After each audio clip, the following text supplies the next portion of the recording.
रहा है। ठाकुर जी की प्राप्ति, इसी को दामोदर मास भी कहते हैं। भगवान को उखल से यशोदा मैया ने इसी मास में ही बांधा था, इसीलिए इसको दामोदर मास कहते हैं। दामोदर मतलब दाम कहते हैं रस्सी को, और उदर यानी पेट, जो रस्सी को अपने पेट में अंतर ध्यान करते जा रहे थे, ऐसे भगवान का नाम पड़ गया दामोदर। यशोदा मैया बड़ी करती जाए, रस्सी छोटी होती जाए, इसीलिए नाम पड़ गया दामोदर। तो ऐसे ठाकुर जी इस मास में बंधन युक्त होने को तैयार हो जाते हैं। बहुत ध्यान से सुनिएगा। इस मास में ठाकुर जी अपने भक्तों को मानो ऐसा कहते हैं कि आप चाहो तो हमें अपने बंधन में बांध सकते हो। व्रत करो, नियम करो, प्रातः काल उठ करके ब्रह्मचर्य का पालन करो, मंगला आरती करो, स्नान आदि करके पाठ पूजा नियम करो, अपने आप को श्रेष्ठ बना करके अगर आप अपने प्रेम पाश में हमें बांधना चाहते हो तो साल भर में कार्तिक मास ऐसा मास है जिसमें आप ठाकुर जी को अपने प्रेम पाश में बांध सकते हो। ठाकुर जी आपके हो सकते हैं। देखिए, ठाकुर जी को बांधना ही है अपने प्रेम में। भक्ति का मतलब क्या होता है? हम सब बंधे हुए हैं कहां? संसार में। हम सब की आसक्ति रूपी रस्सी बंधी हुई है संसार में। वो संसार से हटा करके श्री ठाकुर जी के चरणों में बांध देना, इसी को भक्ति कहते हैं।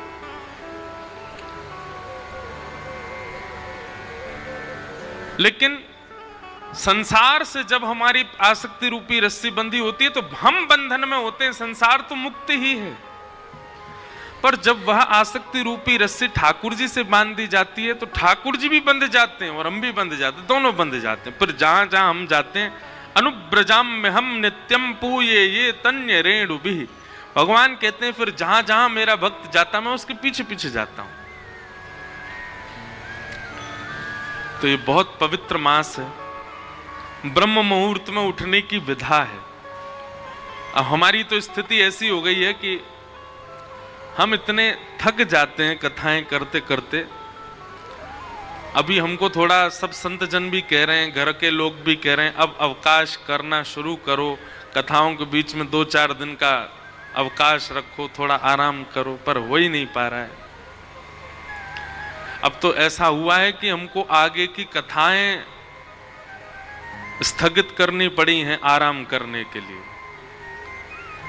लेकिन आप सब लोग तो मुक्त हैं, तो कम से कम कार्तिक मास में प्रयास कीजिए, ब्रह्म मुहूर्त में उठिए और ब्रह्म मुहूर्त में स्नान आदि करके। भोपाल में अगर आपको व्यवस्था हो, यहाँ पे मंगला आरती 4-5 बजे होती हो मंदिरों में, तो पता नहीं, हमारे वृंदावन का तो माहौल देखने वाला होता है कार्तिक मास में। सुबह से ही सब ब्रजवासी और दर्शनार्थी और आगंतुक जितने भी लोग होते हैं वे सब निकल पड़ते हैं, यमुना स्नान करेंगे, राधा वल्लभ, बांके बिहारी, राधा रमण, रास मंडल, सेवा कुंज, सब जगह मंगला करते हैं, ठाकुर जी के मंगल दर्शन करते हैं। तत्पश्चात दामोदराष्टकम का पाठ करते हैं, सुंदर सुंदर भावों का पाठ करते हैं, तुलसी जी की विशेष आराधना करते हैं, तुलसी के सूखे लकड़ों से ठाकुर जी की आरती करते हैं। हमारे एक पंडित जी बता रहे थे कि कोई संत कथा में कह रहे थे कि एक बार कोई चूहिया दौड़ करके जा रही थी तो गलती से तुलसी के सूखे लकड़े पड़े थे, एक लकड़ी पर पैर पड़ गया तो वो उछल करके ठाकुर जी के सन्मुख अर्पित हो गई कार्तिक मास में। तो उसका परिणाम ये हुआ कि वो अगले जन्म में ठाकुर जी की कोई अनन्य सखी बन करके आई, अनन्य कोई प्रियसी बन करके आई। तो हम सब चुईया तो नहीं है, हम सब तो मानव हैं। कहने का अभिप्राय, भूल से भी यदि ठाकुर जी को तुलसी अर्पित हो जाती है या तुलसी के सूखी लकड़ी से ठाकुर जी की आरती हो जाती है, तो कार्तिक मास में उसका फल देखो। पुनः हम एक बात कह दें, वृंदावन की जो रस रीति है ना, वो प्रेम की भरी हुई है, वहां पर पुण्य की कामना नहीं होती। आपके भोपाल में, इंदौर में, बंबई में, दिल्ली में, कलकत्ता में, चेन्नई में, पंजाब में, हिमाचल में, आदि आदि सब क्षेत्रों में पुण्य के लिए लोग भक्ति करते हैं, पर वृंदावन में पुण्य के लिए नहीं करते। वृंदावन में पुण्य की कामना नहीं होती है।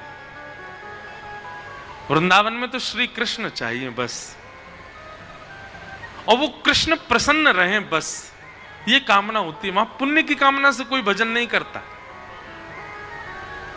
वृंदावन रस रीति अगर भाव आएगा तो कहूंगा इस कथा में। कार्तिक मास का आप सब लोग पालन करो। श्रीमद् भागवत जी का महात्मा हमने कल सुना। अब प्रथम स्कंद से कथा का प्रारंभ करते हैं।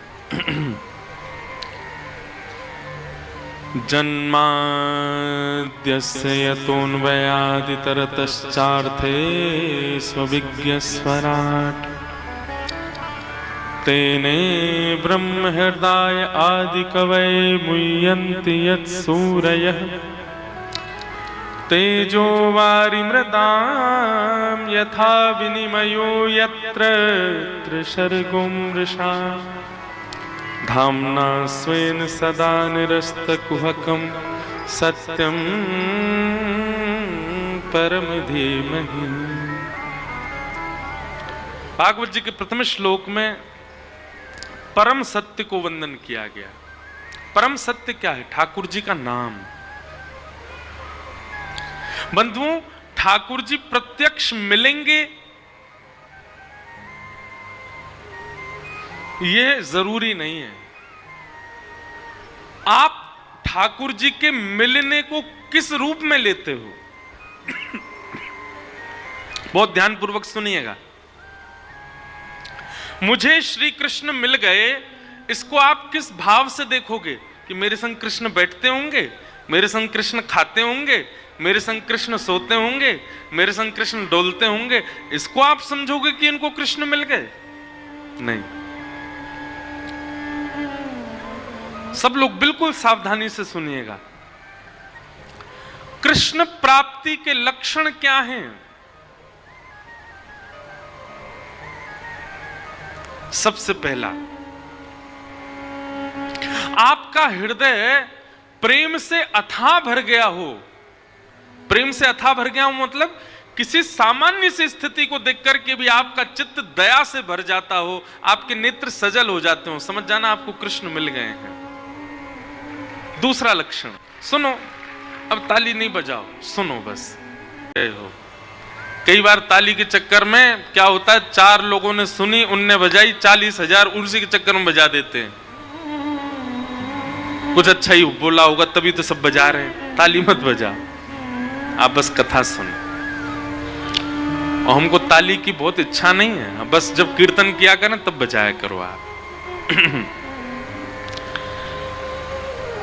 सबसे पहला लक्षण कि आपको कृष्ण प्राप्त हो गए हों तो आपके चित्त में अथाह दया हो जाएगी। अरे सामान्य सी गैया विचरण कर रही है, उस सामान्य सी गैया को विचरण करते हुए आप सोचोगे अरे बेचारी कैसे घूम रही है, ये ऐसी भावना, सहज दया प्रकट होने लग जाए, समझो कृष्ण मिल गए। दूसरा, आपके चित्त में विकार उत्पन्न जल्दी नहीं होते हैं, सदैव शुद्ध भाव बने रहते हैं। जैसे कई लोग होते हैं उनके चित्त में बहुत जल्दी विकार आ जाते हैं।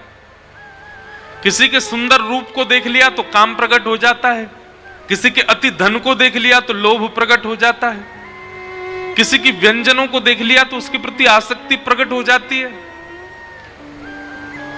कहीं पर व्यसन वस्तु देख ली तो उसके प्रति भोग दृष्टि प्रकट हो जाती। समझ रहे हैं ना बात को? पर आपकी स्थिति कैसी? आपकी जल्दी जल्दी विकार उत्पन्न नहीं होते हैं चित्त में। कोई कितना भी रूपवान आपके सामने आ जाए, पर आप उसके रूप को देख करके ये विचार नहीं करते कि ये मेरा हो जाए, आप बल्कि उसके रूप को देख के ये विचार करते हो ये इतना सुंदर है तो इसको बनाने वाले ठाकुर जी कितने सुंदर होंगे, ये इतना रूपवान है। बेचारे आदत हो गई आपकी ताली बजाने की, मारी फिर रुक गए, अरे हमको तो बजानी नहीं थी। कोई बात नहीं, पर सुनो, ये हम लक्षण बता रहे हैं, ऐसे लक्षण बहुत कम लोगों में मिलेंगे आपको, पर जिनमें मिल जाए ना समझ जाना इनको कृष्ण मिल गए, इनके चित्त में कृष्ण है, इनके साथ कृष्ण है, इसीलिए इनका स्वभाव व्यवहार ऐसा ही है। तीसरा लक्षण कृष्ण प्राप्ति का क्या है? कोई आपको बोल दे ऐसे ही मजाक में, बोले क्या भोपाल में गंगा जी बह रही हैं, तो आप उस पर विचार नहीं करोगे, आप मान ही जाओगे, अच्छा आ गई होंगी, पहले तो नहीं थी अब आ गई होंगी, इतना भोलापन चित्त में आ जाएगा, आप चतुराई भूल जाओगे, आप अत्यंत सहज हो जाओगे, अत्यंत भोले हो जाओगे, समझ जाओ कृष्ण मिल गए। कोई आपको कह देगा कि आज सूर्य चंद्र एक दूसरे के गले में गलवैयां डाल करके आकाश में बैठे हैं, तो आप मान लोगे इस बात को, आप उस पर चिंतन नहीं करोगे, अच्छा होगा ऐसा, समझ जाओ कृष्ण मिल गए।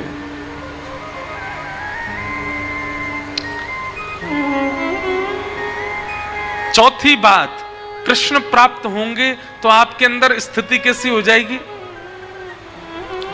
व्रत करना, नियम करना, जल्दी उठना, कथा सुनना, कीर्तन करना, साधन करना, इनको आप नियम की तरह नहीं करोगे, इनको आप सौभाग्य की तरह करोगे, ये मेरा सौभाग्य है।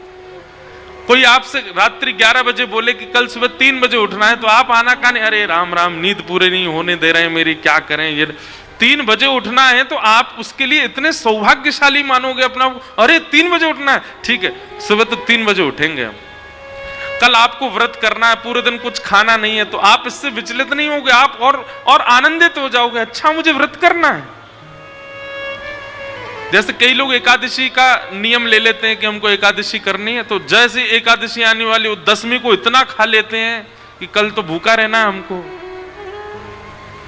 पर कृष्ण जिसके चित्त में आ जाते हैं ना, वो व्रत को नियम की तरह नहीं सौभाग्य की तरह करता है, उत्सुकता की तरह करता है। जैसे बालक को कह दो कल हम तुझे मेला ले जाएंगे, तो रात भर सोता नहीं बालक, उसको इतनी एक्साइटमेंट रहती है, इतना पसंद रहता है, कल मेला में जाऊंगा। ऐसी उत्सुकता व्रत के लिए, नियम के लिए, सेवा के लिए, कथा के लिए, कीर्तन के लिए, धाम गमन के लिए उत्पन्न हो जाए, समझो कृष्ण प्राप्त हो गए। और 5वां लक्षण, रेलवे स्टेशन हो, एयरपोर्ट हो, बस स्टैंड हो, पब्लिक प्लेस हो, मॉल हो, कहीं भी कोई तिलकधारी दिखाई दे जाए, कोई कंठी पहना हुआ दिखाई दे जाए, भले ही आप अपने ऑफिस के काम से हो, आप ऑफिशियल वेशभूषा में हो, लेकिन दिख जाए कि कोई वैष्णव सामने आ गया है, तो चित्त में अत्यंत आह्लाद, परिचय नहीं है आपका उससे, आप जानते नहीं हो उसको, लेकिन उसके वैष्णव भाव को देखकर के आप अत्यंत आनंदित हो जाओ, अत्यंत सुख में भर जाओ, और आपका मन हो कि मैं जाके इसको प्रणाम करके आऊं, समझ जाओ आपको कृष्ण मिल गए।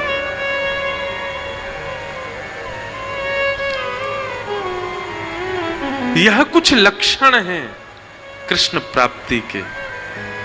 कृष्ण मिल जाने का मतलब कृष्ण संग रहेंगे नहीं। मीराबाई अकेली विचरण करती थी, पर उनके हर पद में यही है, मेरे तो गिरधर गोपाल, मीरा के प्रभु गिरधर नागर। मतलब प्रत्यक्षता में दिखते नहीं है, पर उनके स्वभाव और उनके अनुभव और उनकी क्रिया से पता चलता है कि मीराबाई के साथ कृष्ण हरदम है। ऐसे ही हमारा स्वभाव, हमारे लक्षण, हमारे गुण, हमारी चाल चलन क्रिया बताती है कि हमारे साथ कृष्ण है कि नहीं।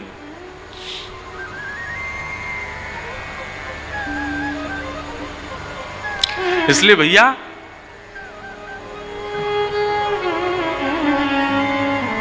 कृष्ण प्राप्ति का मतलब प्रत्यक्ष श्री कृष्ण संग रहे नहीं, आपके स्वभाव में, आपके गुण में, आपके व्यवहार में, आपके विचारधारा में परिवर्तन इस प्रकार का हो जो हमने बताया, समझो कृष्ण प्राप्त हो गए।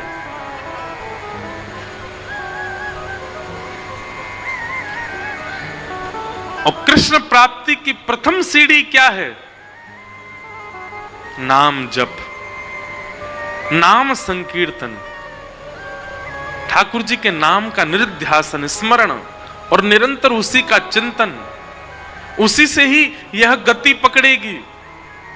पहला गेर ही है नाम जप, और उसी नाम को ही श्रीमद् भागवत में कहा गया परम सत्य, सत्यम परम धीमहि।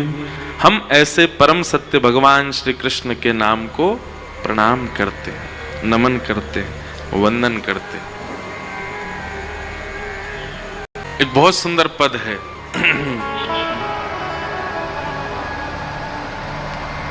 राम नाम विसार बंदे, राम नाम विसार बंदे, राम नाम विसार रे, राम नाम विसार। सब लोग गाओ, राम नाम विसार बंदे, राम नाम विसार बंदे, कृष्ण नाम विसार बंदे, कृष्ण नाम विसार बंदे, राम नाम विसार रे, राम नाम विसार रे, राम नाम विसार रे, राम नाम विसार रे। खाली आना खाली जाना इस जीवन का नहीं ठिकाना, खाली जाना इस जीवन का नहीं ठिकाना, खाली आना खाली जाना इस जीवन का नहीं ठिकाना, खाली आना खाली जाना इस जीवन का नहीं ठिकाना, इसमें नहीं कुछ सार बंदे, इसमें नहीं कुछ सार बंदे, इसमें नहीं कुछ सार बंदे, इसमें नहीं कुछ सार बंदे, राम नाम विसार रे, राम नाम विसार रे। हमारे शास्त्रों में एक बात कही जाती है, क्या? धनानि भूमौ पशवस्य गौष्ठे, भार्या गृहे द्वारि जन श्मशाने, देहश्चितायां परलोक मार्गे, धर्मानुगो गच्छति जीव एक।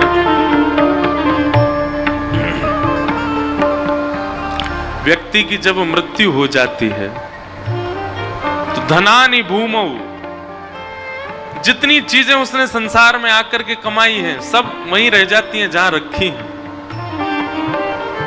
पशवश्य गौष्ठे, गाड़ियां सब अपने कारागृह में खड़ी रह जाएंगी, कोई साथ नहीं जाती। आप कहोगे महाराज जी धन और गाड़ी ये तो निर्जीव प्राणी हैं, जीवित लोगों की बात करो। तो कहते हैं भार्या ग्रहे द्वारी, जिसके साथ 7 जन्मों तक रहने का आपने संकल्प लिया था, विवाह किया था, वो भी घर के द्वार पर खड़ी रह जाती, उससे आगे नहीं जाती। भार्या ग्रहे द्वारी जन श्मशाने, परिवार के सब जन भी केवल शमशान तक जाते हैं, उसके आगे वो भी नहीं जाते। आप कहोगे मेरा देह मेरे साथ जाएगा, तो ये भी नहीं जाएगा। देहश्चितायाम, ये भी चिता तक जाता है, बस साथ में जला देते हैं यहीं पर। तो फिर आगे जाता कौन है? बोले हमारी आत्मा के साथ केवल और केवल संपूर्ण जीवन में किया गया भजन ही साथ जाता है, केवल हरिनाम हमारे साथ जाता और कुछ नहीं जाता। देखो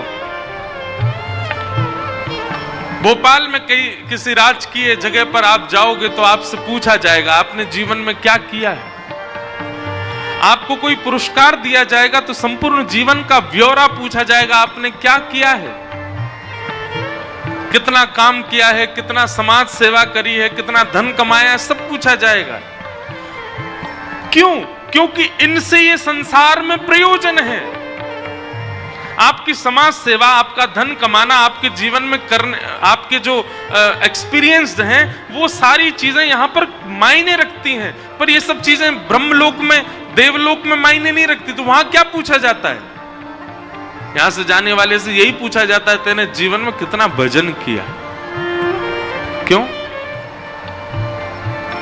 यहां जो कुछ भी किया है संसारी, वो वहां काम आने वाला नहीं है। रुपया ले जाकर के अमेरिका में चलाओ, पानी की बोतल खरीदने जाओ, 10 रुपया अमेरिका में दो, अंग्रेज भगा देगा आपको, बोले डॉलर लेके आओ, यहां डॉलर चलता है, यहां रुपया नहीं चलेगा। ठीक वैसे ही देवलोक में आपका सांसारिक काम नहीं चलता, वहां भजन चलता है। बंधुओं, एक हमारी बात सुनोगे? कटु सत्य है पर संसार में सब लोग, चाहे कितना भी प्रिय संबंधी क्यों ना हो, सब आपसे स्वार्थ से ही जुड़े हुए हैं। बहुत बेसहारा, नहीं, ठीक करो। सब आपसे स्वार्थ से जुड़े हुए। एक काम करो, कुछ दिन घर पे ही बैठे रहो, कुछ मत करो, बैठे ही रहो। सुबह उठो, उठ करके पत्नी से या माँ से, जिससे भी बोलो रोटी दो, पाओ, फिर पड़ जाओ बिस्तर पे। फिर दोपहर में उठो, फिर पाओ, फिर पड़ जाओ बिस्तर पे। फिर रात में उठो, फिर पाओ, फिर पड़ जाओ बिस्तर पे। रात में दूध पियो 2 गिलास, फिर पड़ जाओ बिस्तर पे। ऐसा कुछ दिन करके देखो। 15 दिन में, हम कान पकड़ के क्षमा मांग के बोल रहे हैं, 15 दिन में बच्चों को, पत्नी को, मां को, पिता को, भाई को, ताऊ को, दादी को, सबको खलने लगोगे। पहले बढ़िया था, पता नहीं क्या हो गया, पूरे दिन पड़ा रहता, अब कुछ करता धरता नहीं। क्यों? आप उनके नहीं हो क्या? आप पूरे दिन पड़े नहीं रह सकते? अरे ये तो मेरा परिवार है, इन सब ने मुझे जन्म दिया, इन सब ने मुझे पाल पोस के बड़ा किया, ये मुझे पड़ा क्यों नहीं देख सकते? स्वार्थ है, सबका स्वार्थ है। अन्यथा नहीं लेना बात को, पर कई बार घर का कोई सदस्य बहुत गंभीर बीमारी से रुग्ण हो जाए और डॉक्टर अगर कह दे कि अब तो इसकी सेवा करो घर ले जाके, हम ले तो आते हैं, जो थोड़ा बहुत प्रेम हमारे भीतर बचता है उसके प्रति, उसके कारण हम उसको घर ले आते हैं, उसकी सेवा प्रारंभ कर देते हैं। लेकिन फिर कुछ महीने बाद पता क्या होता है, घर के सदस्य बोलते हैं अब तो भगवान से प्रार्थना, बहुत कष्ट पा रहे हैं, चले जाएं जी। क्या पूरे बिस्तर पे ही सब कर देते हैं, खाते पीते भी अपने आप नहीं, हमको खिलाना पड़ता है। सत्य बता रहे हैं, हम तो पूरी दुनिया में घूमते हैं, हमको तो सब पता है। महाराज जी माँ है, बहुत सेवा करी, हम 4 साल से सेवा कर रहे हैं माँ की, पर अब तो बहुत कष्ट होता है उनको देख करके। अब तो मन ऐसा हो रहा है कि ठाकुर जी अब इनको ले जाएं, बहुत कष्ट पा रही हैं। ऐसी विचारधारा आ भी कैसे सकती है हमारे चित्त में? और इस भाव में केवल आप लोगों को दोषी नहीं, मैं खुद को भी दोषी मानता हूं। संसार में कोई प्रेम नहीं करता, सब स्वार्थी हैं। आपकी एक स्थिति हो जाने पर सब आपको छोड़ देना चाहते हैं। आपकी हर स्थिति में व्यक्ति आपको छोड़ सकते हैं, आपको पकड़ सकते हैं, पर एक बार आपने ठाकुर जी को पकड़ लियो तो फिर चाहे आपकी जैसी स्थिति है जाए, ठाकुर जी नहीं छोड़ेंगे। चाहे आप गरीब हो जाओ, चाहे आप निर्धन हो जाओ, चाहे आप रुग्ण हो जाओ, चाहे आप धनवान हो जाओ, चाहे आप करोड़पति, अरबपति, खरबपति हो जाओ, ठाकुर जी को आपने पकड़ा तो आप भले ही छोड़ दो, ठाकुर जी नहीं छोड़ते। इसलिए नाम को ही साधन मानो। बहुत सावधानी से सुनिएगा। महाभारत का प्रसंग है। कथा लगभग सबको पता है, पर मूल बात जो है हम उस पर आएंगे। महाभारत का युद्ध अंतिम पड़ाव पर चल रहा था। भीम और दुर्योधन के बीच में युद्ध चल रहा था। परीक्षित कौन है उनका परिचय बताया जा रहा है। युद्ध का अंतिम समय चल रहा था, तभी भीम ने अपनी प्रचंड गदा का प्रहार दुर्योधन की जंघा पर किया।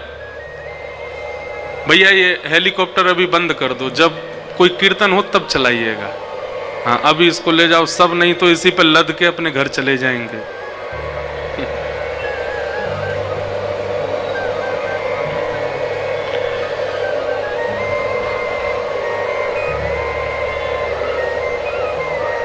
क्या बता रहा था मैं तो भूल गया।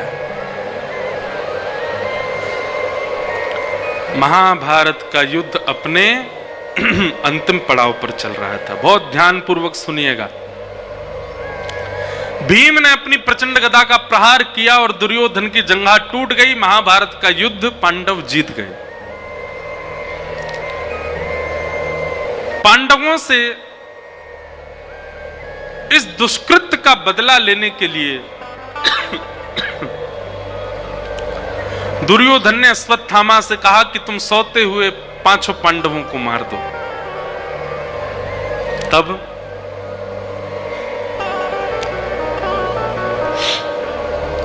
अश्वत्थामा मारने तो गए थे पांचों पांडवों को, पर भगवान पांडवों को लेकर के कहीं प्रस्थान कर गए, जिसके कारण द्रौपदी के 5 पुत्र मारे गए, पांडव बच गए। प्रातः काल का समय हुआ, जब देखा कि 5 पुत्र मरे पड़े हैं, रोने लगी द्रौपदी। अर्जुन को जब ये बात पता चली, अर्जुन ने संकल्प ले लिया कि जिसने भी 5 बालकों को मारा उसको जीवित नहीं छोड़ूंगा। अश्वत्थामा को बंदी बना लिया, पकड़ लिया, द्रौपदी के सामने प्रस्तुत कर दिया।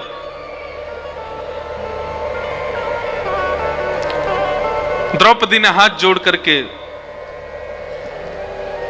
उवाच साहन्तस्य वन्धनानयनं सती उवाच चासहन्तस्य वन्धनानयनं सती मुच्यतामीश ब्राह्मणो नितरां गुरु। एक बात याद रखिएगा बंधु,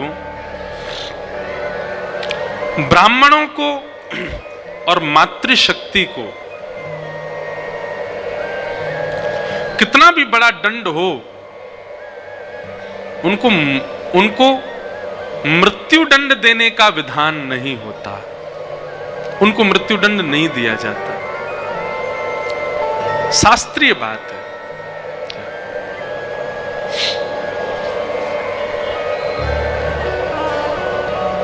बहुत सावधानी से सुनिएगा।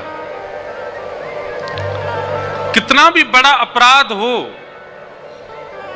शास्त्र बात कहते हैं कि माताओं को और ब्राह्मणों को कोई भी दंड दिया जा सकता है, पर मृत्यु दंड नहीं। मृत्यु दंड नहीं मिलना चाहिए। एक बार मैं कहीं कथा कर रहा था तो मुझे किसी ने प्रश्न किया, महाराज जी एक बात बताओ, आप सब कथाकार इतना ब्राह्मणों का पक्ष क्यों लेते हो? सबसे ज्यादा जातिवाद तो आप लोग फैलाते हो। बताओ, ब्राह्मण कुछ भी करे उसको मारने का अधिकार ही नहीं है, ऐसे तो फिर सब गलत काम कर सकते हैं वो। देखो, शास्त्रों में दो प्रकार की बातें हैं। एक प्रकार की बात तो यह है कि कई बार कर्म से व्यक्ति का स्वरूप स्वभाव जाना जाता है और उसको मृत्यु दंड आदि जो भी दंड देना हो वो दिया जाता है। और यही भगवान कह रहे हैं कि ब्रह्म बंधुर न हंतव्य, ब्राह्मणों को मारना नहीं चाहिए, चाहे कितना ही बड़ा दंड हो। स्वयं भगवान ने रावण मार दिया, रावण भी तो ब्राह्मण था। भगवान कह रहे हैं ब्रह्म बंधुर न हंतव्य, स्वयं हिरण्यकश्यप का वध कर दिया, ब्राह्मण था।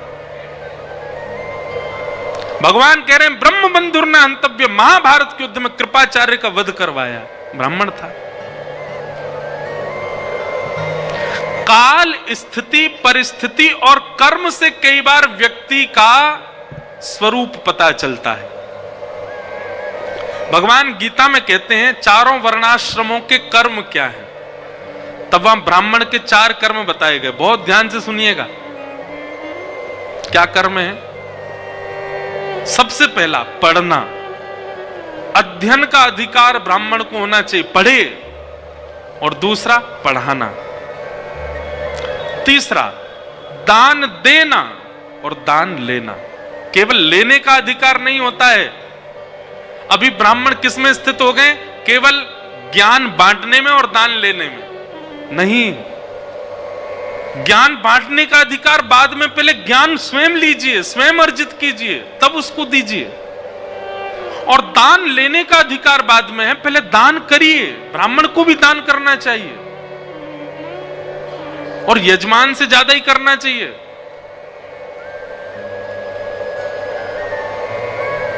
ब्राह्मण के 4 काम हैं। क्षत्रिय का कार्य क्या है? हाथ में आयुध उठा करके अपने परिवार, अपनी सेना, अपनी प्रजा, सबके लिए लड़े, युद्ध करे, सबकी रक्षा करे। वैश्यों का काम क्या है? व्यापार करे, गौ सेवा करे और किसानी करे।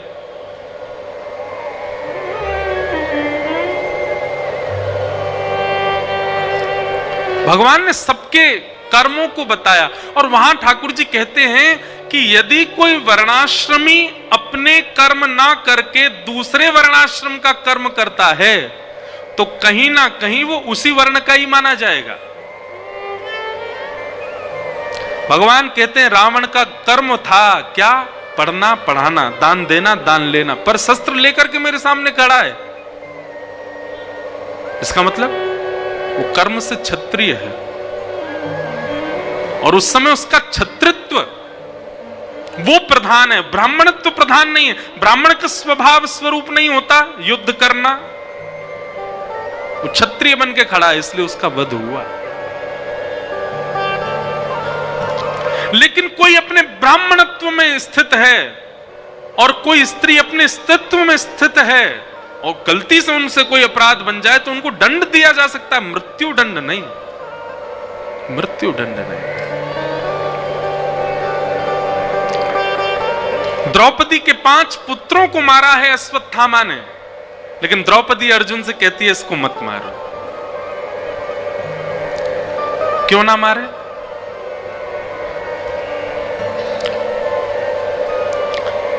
तब द्रौपदी ने यहां पर 5 बातें कही हैं, बहुत ध्यानपूर्वक सुनिएगा।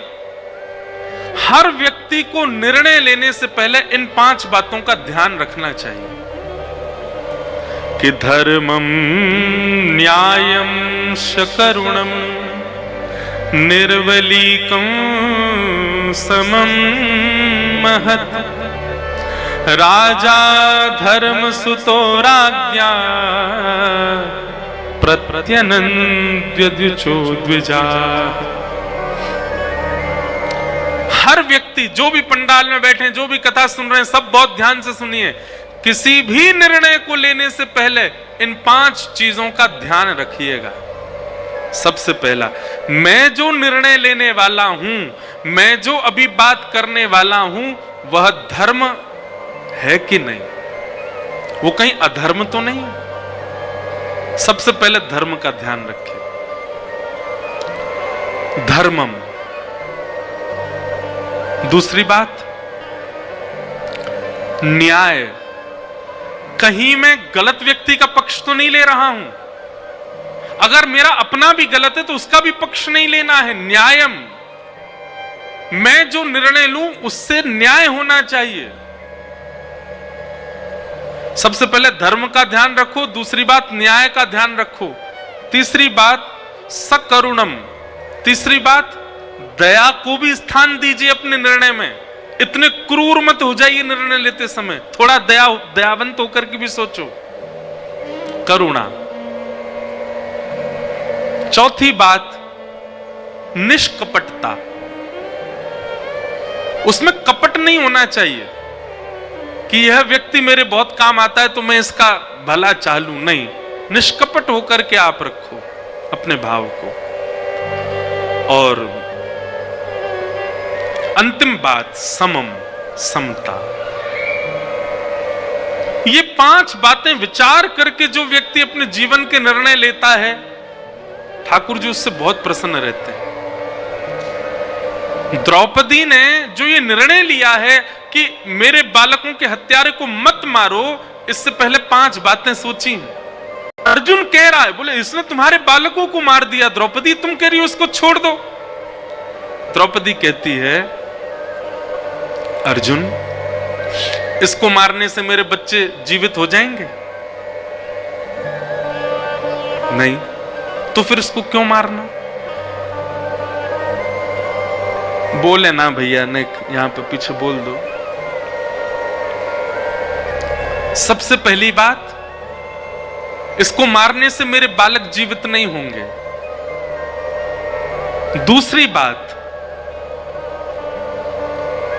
अपनी मां का इकलौता बेटा है और बेटे की मृत्यु पर मां को कितना कष्ट होता है। अर्जुन, ये इस वक्त मेरे साथ हो रहा है, मेरे 5 पुत्र मारे गए हैं।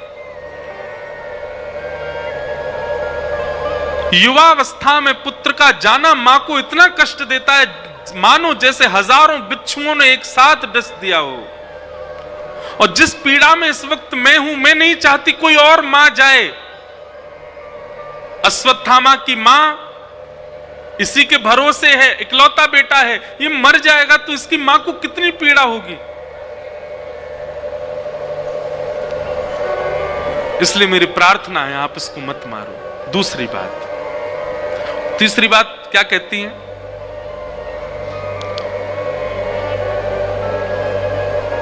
इनकी माता जी के पति को आपने पहले ही मार दिया रणभूमि में, तो इसका मतलब पति नहीं है, केवल पुत्र है। उस पुत्र को भी मार दोगे, वो कहां जाएगी? मेरे पुत्र नहीं है लेकिन मेरे पति तो हैं।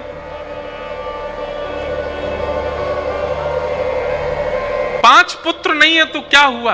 5 पांडव मेरे सामने खड़े हैं, मैं फिर भी निर्बला नहीं हुई हूं। आप इसको मत मारो। द्रौपदी की बात सुनकर के पूरी सभा स्तब्ध हो गई और द्रौपदी ने अंतिम बात जो कही है, यह सुनकर के तो श्री द्वारिकाधीश कृष्ण के नेत्र सजल हो गए। द्रौपदी कहती है, अश्वत्थामा कौन है अर्जुन? हमारे गुरु का बेटा है। और शास्त्राज्ञा करते हैं, गुरुपुत्र गुरु समान होता है। अच्छा, आप लोगों को एक बात शायद पता नहीं होगी, मैं बता दूं। द्रौपदी का भरे सभा में जब चीरहरण हो रहा था, द्रौपदी का चीरहरण कोई वक्तव्य का विषय नहीं है, उसको उसका बखान ज्यादा करना नहीं चाहिए मंच से, पर लेकिन फिर भी गुरु कृपा और भगवत कृपा पता चले इसलिए थोड़ा बहुत ही कहूं।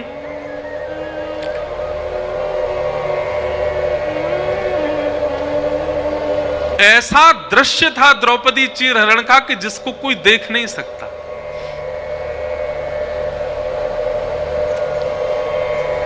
जब दांव पर द्रौपदी हार गई,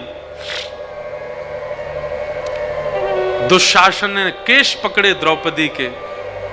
अत्यंत पवित्रात्मा द्रौपदी, जिनका नाम पंच कन्याओं में शास्त्रों में बताया, रोज सुबह उठकर के यदि पंच कन्याओं को प्रणाम किया जाए, जिसमें एक द्रौपदी है, तो उसका दिन मंगल में होता है।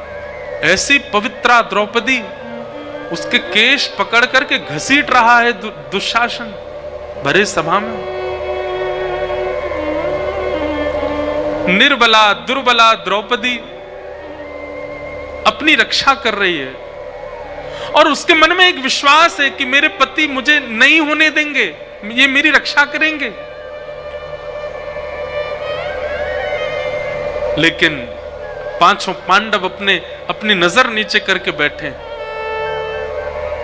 दुशासन निर्वस्त्र कर रहा है भरी सभा में। द्रौपदी मन में विचार कर रही है कि मेरे पति मेरी रक्षा नहीं कर रहे। बड़े बड़े आचार्य यहां बैठे हैं, बड़े बड़े मेरे कुल के श्रेष्ठ लोग यहां बैठे हैं, ये मुझे निर्वस्त्र नहीं होने देंगे। अरे कोई अपनी बहू को ऐसे कैसे निर्वस्त्र होने दे सकता है? लेकिन सब नीची नजर करके बैठे थे। द्रौपदी ने अंत में अपना बल लगाया कि मैं क्षत्रिय नारी हूं, मैं अपनी रक्षा स्वयं कर सकती हूं।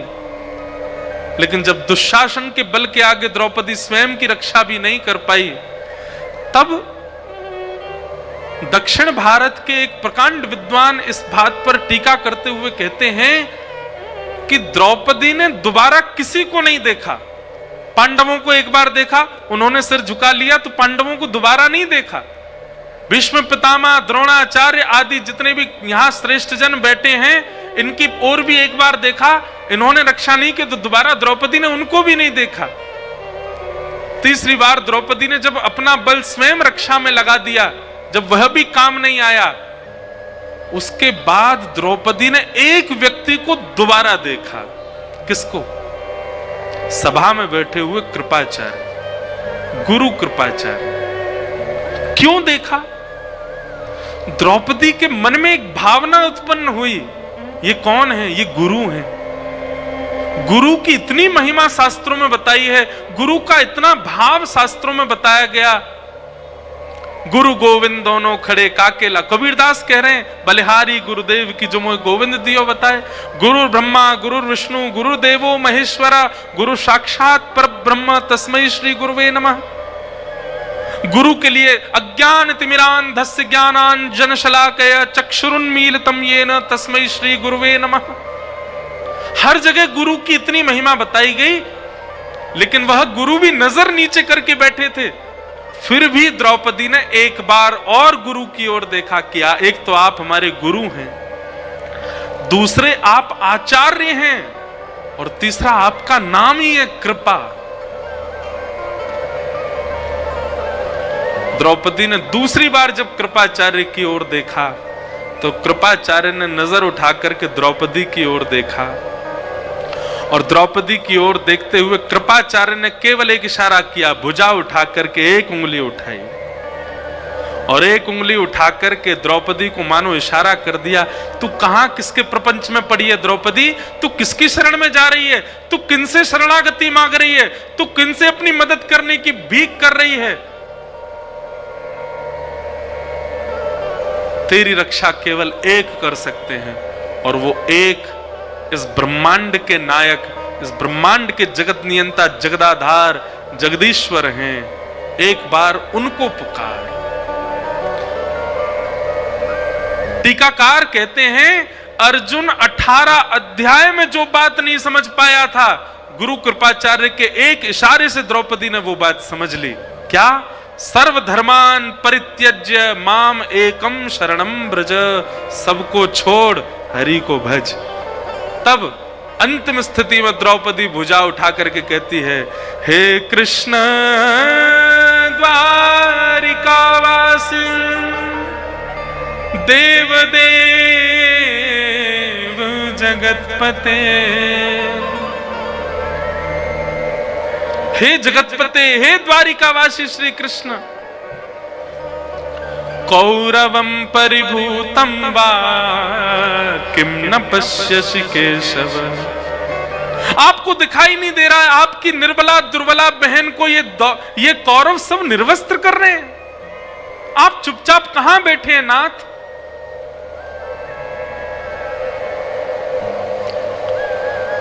गुरु कृपाचार्य के एक इशारे से द्रौपदी समझ गई मुझे किसको पुकारना है। सूरदास जी का एक पद है, प्रभु जी मोरी क्या बिगड़ेगी, जाएगी लाज तुम्हारी। मोपति पांच पांच के तुम पति, सोपति काहे बिसारी। मेरे 5 पति हैं पर मेरे 5 पतियों के भी पति जगतपति आप हो, मैं आपको कैसे भूल सकती हूं। भीष्म द्रोण और कर्ण दुशासन, भीष्म द्रोण और कर्ण दुशासन, इन मुरी लाज उघारी। प्रभु जी मोरी क्या बिगड़ेगी, जाएगी लाज तुम्हारी। और अंत में तो कह दिया, शूर शाम तुम पछताओगे, कब, जब मुझे देख उघारी। अरे कहीं आपने आने में विलंब कर दिया और कहे मैं कहीं उघारी अवस्था में हुई तो नाथ पछताओगे मुझे देख करके। फिर कहते हैं भगवान श्री कृष्ण रुक्मिणी जी के साथ द्वारिका में चौसर खेल रहे थे जिस समय द्रौपदी पुकार रही थी। और चौसर खेलते खेलते ठाकुर जी अत्यंत क्रोध में भर करके खड़े हो गए। रुक्मिणी जी ने चरण पकड़ लिए, नाथ क्या हुआ, आप इतने क्रोध में। भगवान ने दोनों मुट्ठियां बांध ली और कहने लगे, रुक्मिणी जी आप प्रस्थान करो, वैकुंठ को प्रस्थान करो। क्यों? बोले क्योंकि अब यह पृथ्वी नष्ट होने वाली है, ब्रह्मांड नष्ट होने वाला है। मेरी अनन्य भक्ता द्रौपदी का चीरहरण किया जा रहा है। इस ब्रह्मांड को मैं नहीं रहने दूंगा जिस ब्रह्मांड में मेरे भक्त का चीरहरण किया जा रहा है। रुक्मिणी जी ने समझाया, बोले नाथ इस ब्रह्मांड में अनेक भक्त रहते हैं, अनेक वैष्णव रहते हैं। एक भक्त के लिए आप पूरे ब्रह्मांड को नष्ट करेंगे, कितने भक्त मर जाएंगे। ऐसा मत करो नाथ। ठाकुर जी कहने लगे, तो फिर मैं हस्तिनापुर को नष्ट कर दूंगा। रुक्मिणी जी कहने लगी, हस्तिनापुर में विदुर जी भी तो रहते हैं, हस्तिनापुर में 5 पांडव भी तो हैं, हस्तिनापुर में भीष्म पितामह भी तो हैं, ये भी तो आपके भक्त हैं।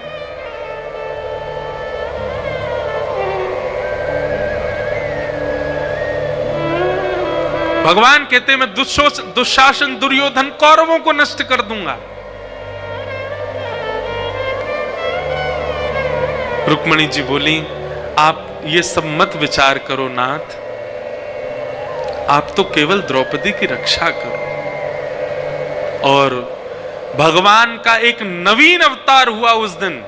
कौन सा? वस्त्रावतार। ठाकुर जी ने वस्त्र रूप धारण किया। दुशासन की भुजा थकित भई, वशन रूप भय श्याम। ठाकुर जी वस्त्र बनकर के प्रकट हो गए, खींचते। और सुनो बंधुओं, हमारे कृपालु नाथ जिस समय द्रौपदी की रक्षा करने के लिए पधारे थे उस समय द्रौपदी रजस्वला अवस्था में थी। उस अवस्था में है जिस अवस्था में स्पर्श नहीं किया जा सकता। पर ठाकुर जी वस्त्र बनकर के आए, स्पर्श की तो क्या कहें, पैर के नख से लेकर के सिख तक भगवान ने अपने अंक में भर लिया हो, मानो द्रौपदी को कोई निर्वस्त्र ना कर सके। वेकेशन पे जा रहे हो तो Zepto, get toys, backpacks and more in 10 minutes।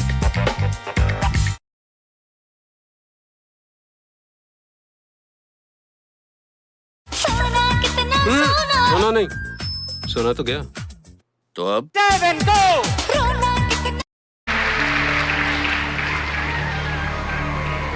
वशन रूप भैसा। और एक बात कहें, उसी दिन दुर्योधन, दुशासन, भीष्म पितामह, द्रोणाचार्य, कृपाचार्य, धृतराष्ट्र, इन सबका अंत निश्चित हो गया था।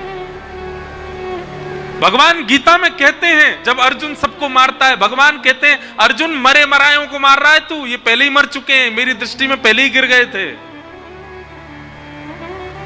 बस योजनाएं बनाई जा रही थी कि इसको कैसे मारना, उसको कैसे मारना, बाकी ये तो मरे हुए मुर्दे हैं सब। तो ये बात, ये कथा मैंने क्यों सुनाई आपको? द्रौपदी ने आज अश्वत्थामा को छोड़ दो, यह बात अर्जुन से कहते हुए अंत में कहा कि हमारे गुरु का बेटा है। वही गुरु कृपाचार्य जिन्होंने भरी सभा में मुझे संकेत, भले ही कृपाचार्य कौरवों के पक्ष में थे, पर हैं तो वो गुरु। बंधु, गुरु शब्द बहुत पवित्र है। गुरु व्यक्ति कैसा भी हो, गुरु व्यक्ति का स्वभाव स्वरूप कैसा भी हो, यदि शिष्य की निष्ठा श्रेष्ठ है तो गुरु अपने आप श्रेष्ठ हो जाएगा। गुरु का गुरुत्व शिष्य के शिष्यत्व पर निर्भर करता है। पति का पतित्व पत्नी के पातिव्रत पर निर्भर करता है। पत्नी का पतित्व, पत्नी का पत्नित्व पति के पत्नीव्रत पर निर्भर करता है।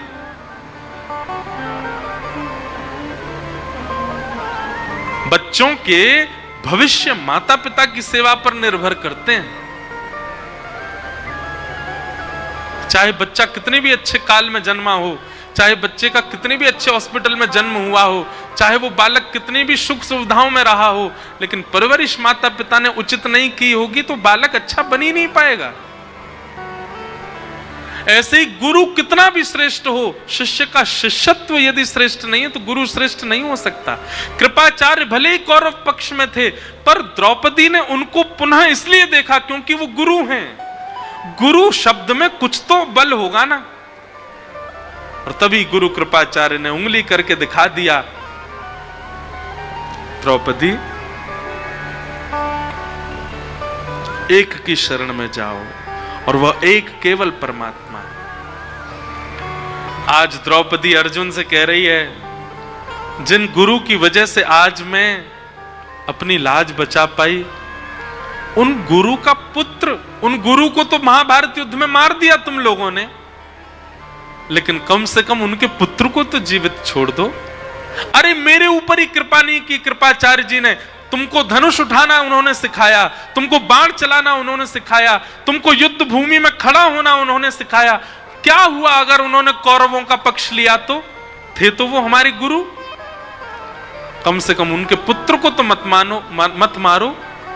गुरु के बड़े एहसान है हमारे ऊपर, गुरु की बड़ी कृपा है हमारे ऊपर अर्जुन, उनके पुत्र को मत मारो। यह बात सुनते ही दूर खड़े द्वारिकाधीश के नेत्र सजल हो गए। और आज भगवान ने उपहार के रूप में द्रौपदी को कुछ देना चाहते हैं। कितनी दयालु है, कितनी करुणा है इसके चित्त में। भगवान सोच रहे मैं क्या दे दूं द्रौपदी को। तभी भगवान ने अपना नाम दे दिया, निरीक्ष कृष्णापकृतं गुरु सुतं वाम स्वभावा कृपयान नाम च। भगवान का नाम है कृष्ण, और द्रौपदी को भगवान ने नाम दिया कृष्णा।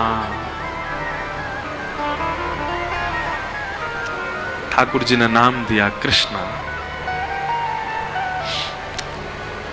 भगवान ने द्रौपदी को हृदय से लगा लिया। वो कह दिया सबको, बोले आज के बाद द्रौपदी को जो भी देखे कृष्णा कहकर के पुकारे। मैंने अपने नाम से संबोधित किया है। क्यों? मैं दया का देवता हूं। बहुत दिन से दया की देवी ढूंढ रहा था, आज मिल गई मुझको। ये दया की प्रत्यक्ष प्रतिमूर्ति है, इसलिए भगवान ने अपना नाम द्रौपदी को दिया। बोलो भक्त वत्सल भगवान की जय। भगवान बड़े अद्भुत हैं।